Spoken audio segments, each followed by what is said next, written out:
Hola a todos, mi nombre es Adrián y en el día de hoy estaremos viendo el tercer capítulo del curso de electrocardiografía básica. Si es la primera vez que ves uno de mis videos, te recomiendo que veas el capítulo 1 y 2 de este curso de electrocardiografía básica. De esta forma, vamos adelante con el video. En el video de hoy estaremos hablando sobre los pasos que se deben seguir para la correcta interpretación del electrocardiograma. En este capítulo número 3 iniciaremos hablando sobre los pasos que se deben seguir para la correcta interpretación del electrocardiograma. Aprenderemos a determinar el ritmo, a determinar si se trata de un ritmo sinusal o de un ritmo no sinusal. Aprenderemos los distintos métodos que se usan para determinar la frecuencia cardíaca. Aprenderemos a determinar el eje eléctrico del complejo QRS. Y finalmente, aprenderemos a calcular el intervalo QT corregido según el método de Basset. Siempre debemos seguir de forma rutinaria una sistemática en la interpretación del electrocardiograma. Esto evitará que se pasen por alto alteraciones importantes que podían haber sido diagnosticadas de forma sencilla si se seguía una guía habitual en la interpretación del electrocardiograma, como por ejemplo pasar por alto un intervalo QT corto o QT largo al no medir y calcular el intervalo QT corregido.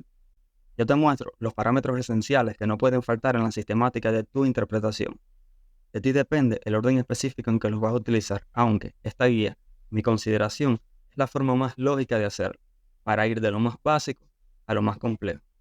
En esta diapositiva te muestro los 10 pasos que yo sigo de forma rutinaria para interpretar un electrocardiograma en mi práctica clínica habitual. El paso número 1 consiste en verificar la estandarización y calidad del trazo electrocardiográfico. El paso número 2 consiste en calcular la frecuencia cardíaca. El paso número 3 consiste en determinar el ritmo, si se trata de un ritmo sinusal o si se trata por el contrario de un ritmo que no es sinusal. El paso número 4 consiste en calcular el eje eléctrico del complejo QRS. Y luego de este cuarto paso pasaremos a analizar cada uno de los componentes del electrocardiograma en el orden en que aparece. Primeramente, vamos a analizar la onda P, luego el complejo QRS, luego la onda T y la onda U. Finalmente pasaremos a analizar los segmentos e intervalos. Primero el intervalo PR, luego el segmento ST, finalmente el intervalo QT, incluyendo el cálculo del intervalo QT corregido. El primer paso en la interpretación de un electrocardiograma siempre debe ser la comprobación de la estandarización del trazo, ya que de esto depende el resto de la interpretación. La estandarización habitual, como vimos en el capítulo anterior, es de 25 milímetros por segundo y 1 centímetro por milivoltio, y esta se encuentra impresa generalmente en una esquina del trazo. Si cambia la estandarización, las ondas, complejos, segmentos e intervalos pueden tener una amplitud y duración de la mitad o del doble de lo habitual. En cuanto a la calidad del trazo, los aspectos más relevantes son la correcta colocación de los electrodos y la presencia de artefactos. En cuanto a la correcta colocación de los electrodos, muchas son las variantes de errores que se pueden presentar. Por ejemplo, intercambiar los electrodos del brazo derecho con el brazo izquierdo o del brazo derecho con la pierna izquierda. Debido a las diversas combinaciones de errores que se pueden presentar y cada una con un patrón electrocardiográfico característico, dedicaremos un video solamente a analizar cada uno de estos patrones. En cuanto a los artefactos, nos referimos a ondas o picos que pueden aparecer en el electrocardiograma y que no son debidos a cambios en la actividad eléctrica del corazón.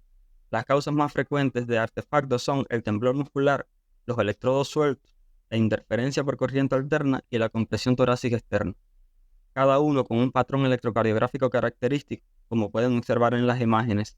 Si memorizan estos patrones electrocardiográficos, podrán identificar con solo mirar un trazo cuál es la causa del artefacto en cada caso. Seguro que muchos han aprendido o al menos han leído alguna vez que existen diversos métodos para calcular la frecuencia cardíaca, pero ¿qué método debo usar en cada caso? Bueno, el método que se debe utilizar para calcular la frecuencia cardíaca va a depender de si se trata de un ritmo regular o si se trata de un ritmo irregular. Decimos que un ritmo es regular cuando existe equidistancia de R a R, mientras que decimos que un ritmo es irregular si por el contrario no existe equidistancia en el intervalo R a R. En esta primera tira de ritmo podemos observar que todas las ondas R están a la misma distancia. Por tanto decimos que existe equidistancia en el intervalo RR y por tanto se trata de un ritmo regular. Mientras que en esta segunda tira de ritmo podemos observar que hay intervalos RR que son más cortos e intervalos RR que son más largos. Por tanto decimos que no existe equidistancia en el intervalo RR y por tanto se trata de un ritmo irregular. Existen diversos métodos para el cálculo de la frecuencia cardíaca, pero en esta ocasión explicaremos los 3 métodos más usados en la práctica. El primero se conoce como método del intervalo RR, el segundo se conoce como regla de los 300 y el tercero se conoce como método de los 6 segundos. El primer y segundo método se usan en ritmos regulares, mientras que el último se utiliza en ritmos irregulares. Bien, ahora pasaremos a analizar el método del intervalo RAR. En este método lo que debemos hacer es medir la cantidad de cuadritos pequeños que hay entre una onda R y la onda R que le sigue, y luego dividir 1500 entre esta cantidad de cuadritos pequeños. Ahora veremos el siguiente ejemplo. Si tomamos esta onda R, contamos la cantidad de cuadritos que hay hasta la siguiente onda R, vemos que la cantidad de cuadritos que hay son 13.5 milímetros.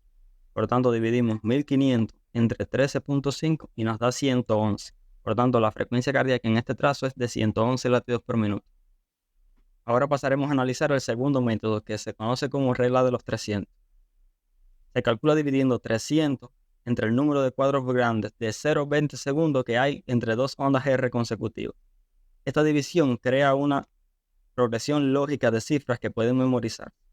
Por ejemplo, si existe un cuadro grande entre dos complejos QRS consecutivos, dividimos 300 entre 1 y nos da 300. Si hay dos cuadros grandes, dividimos 300 entre 2 y nos da 150. Si hay tres cuadros grandes, dividimos 300 entre 3 y nos da 100. Por tanto, esta progresión numérica lógica puede memorizarse y aplicarse a cada trazo en particular. Bien, tomando este trazo como ejemplo, podemos calcular la frecuencia cardíaca según la regla de los 300.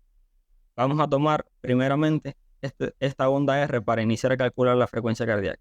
Y decimos, primer cuadrito 300, segundo cuadrito 150 y tercer cuadrito 100. Si este complejo QRS que ven aquí coincidiera con este cuadrito, la frecuencia cardíaca fuera de 100 latidos por minuto.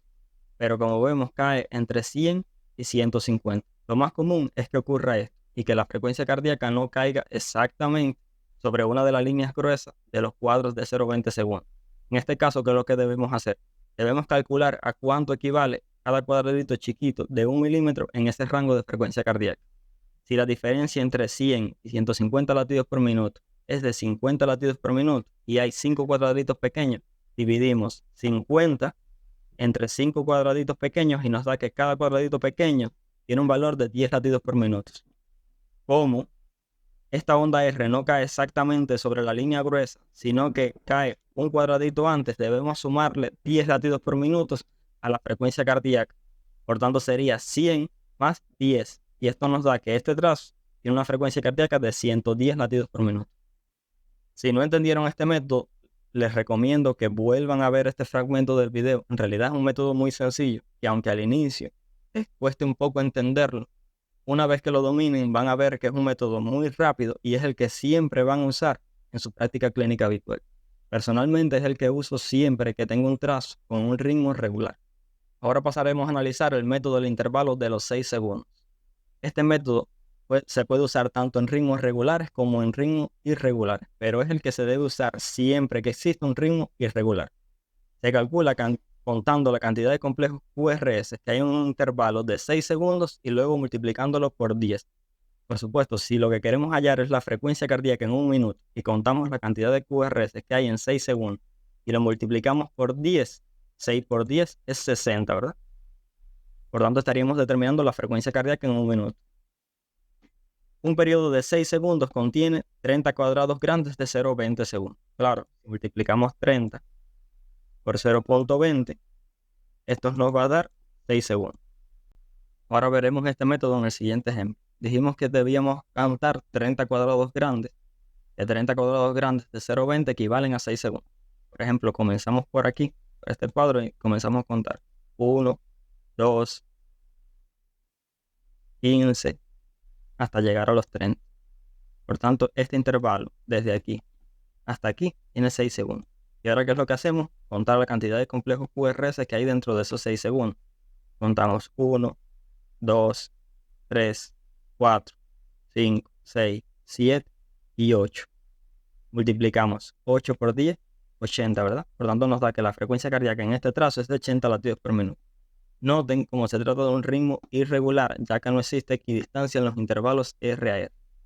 Ahora, hay una forma un poco más sencilla de calcular este intervalo de 6 segundos. Si ven esta marca que tiene el trazo electrocardiográfico en la porción superior, esta marca que la tienen todos los trazos electrocardiográficos se conocen como líneas de tiempo.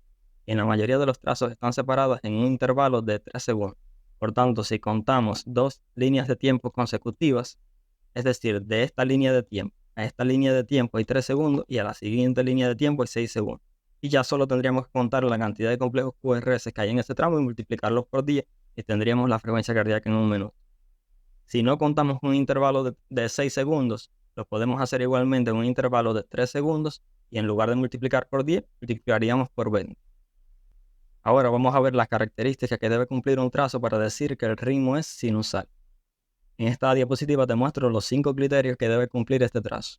El primero es que exista onda P y que esta onda P sea positiva en D1, en D2, en ABF y negativa en ABR. El segundo es que el intervalo de PR sea normal, de 0,12 a 0,20 segundos.